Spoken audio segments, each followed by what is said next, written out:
And welcome back. Today we are going to add the ink portion to the intuitive watercolor project. So at this point we have gone through and you have added all of the watercolor to all of your different sections. You have some areas that are darker, you have some areas that are lighter.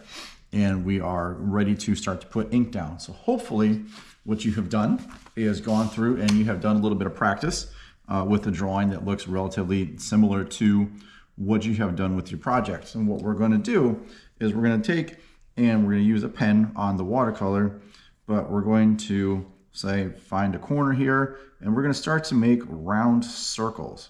And as we do that, it's going to spread out until we end up touching another area. And from there, we're going to create another image, and then we're going to start to go from there and build and build and build.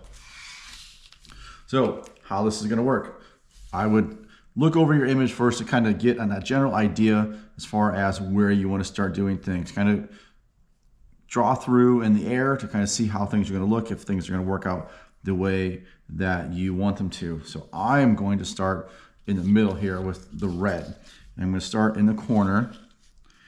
And if you wanted to, you can go through and do this with pencil and then go over it with pen, but cannot guarantee that you'll be able to erase any pencil lines that you don't cover up, because it might not erase off the top of the watercolor.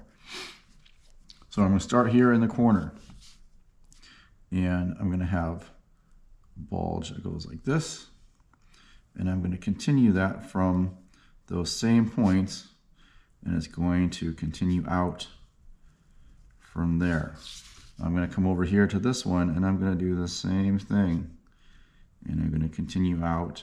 Size can vary a little bit as far as the directionality of where they can go.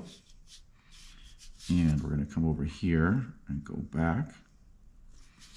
And then those are going to end up, if I come here, that touches. And then from here, that's going to go through. And they're not going to continue through, they're going to overlap each other. And then I'm just going to start with the next little area that's right next to it. And I'm going to work my way through like this and continue on from there. Wherever I have a little intersection, I'm going to start to work my way out and continue on. Now this little red section here is really tiny, so I'm going to have a lot of areas that are going to be in there.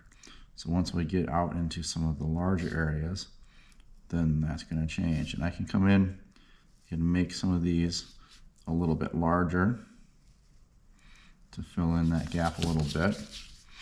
And we just want to work our way around, so that way we can fill all of these sections in. And get one more here that'll go right on that edge. Fill that in. And then we're going to continue on.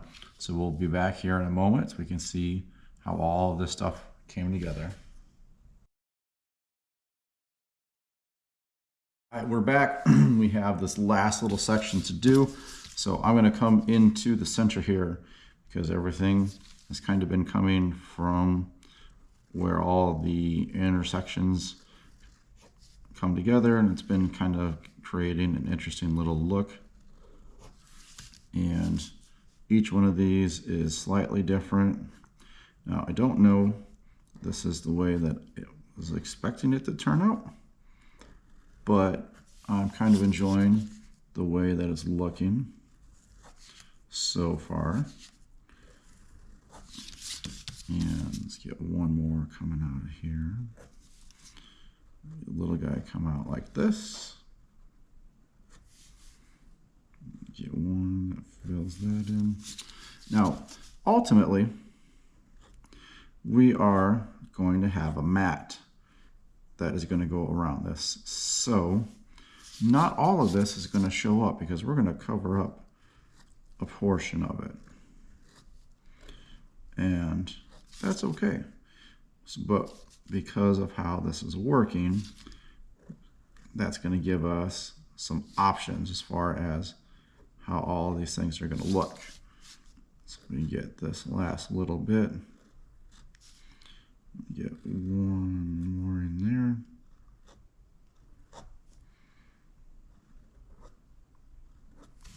Now, the mats that we're going to use are 6x8 on the outside, and the hole is a little smaller than that, 4x6.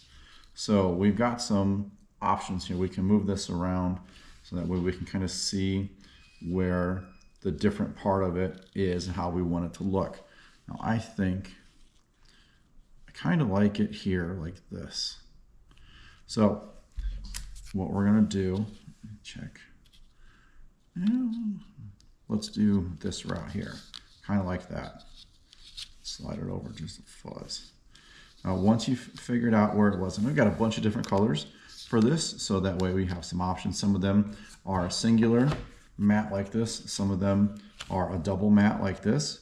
Doesn't matter which one you use. The double mat obviously covers up a little bit more. We're gonna set that aside. And let's try, as long as we have all just color showing through. All right, so we're gonna go right there. So we're gonna flip this over. I'm gonna put a piece of masking tape on the back side, and that's gonna hold everything in place. Now, what we're gonna do is we're gonna take our pen and we're going to continue the spaces out and beyond onto the matte surface. So we're gonna take where our lines are, and instead of having color there, we're just going to continue that line out. We're gonna go like this, and then this one's gonna come in like that. This we're gonna continue over here. Let's swing it up that way. And we're gonna go like this. And just work your way around and kind of keep the flow of where your initial line was going.